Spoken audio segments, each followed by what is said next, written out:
تعد مدينة تلمسان من أهم المدن الجزائرية من الناحية الأثرية، تمثل بحق تحفا للآثار الإسلامية لأزهى عصور الفن الإسلامي الأندلسي المغربي. ولما عرف من بناء يمكن أن يعتبر اللبنة الأولى لمدينة تلمسان هي ماريا أو أكادير، التي قدم إليها إدريس الأكبر في القرن الثامن الهجري فأنشأ بها مسجدا، فكان هو أول مسجد أنشئ في تلمسان.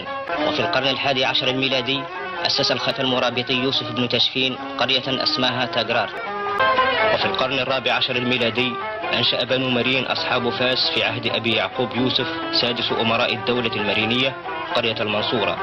وضريح سيدي أبي مدين هو الآخر إحدى آيات الجمال والهندسة الإسلامية البديعة، شيده محمد الناصر بن المنصور الموحدي على قبر أحد العلماء الأجلاء والشيخ سيدي أبي مدين شعيب الأندلسي الإشبيلي المولد، ضمن ما تشتمل عليه قرية العباد قصر السلطان أبو الحسن الماريني. هذا القصر المعروف بدار بنت السلطان، وهو لا يزال يحافظ على سمات روعته المعمارية رغم أن البلاء قد أخذ منه الشيء الكثير. المؤقتة للجمهورية الجزائرية تعترف من جهتها أن مشكلة الأراضي التي أقرت فرنسا حدودها بصفة جائرة سيتوصل إلى حل في شأنها عن طريق المفاوضات بين حكومة المملكة المغربية وحكومة الجزائر عندما تحصل الجزائر على استقلالها.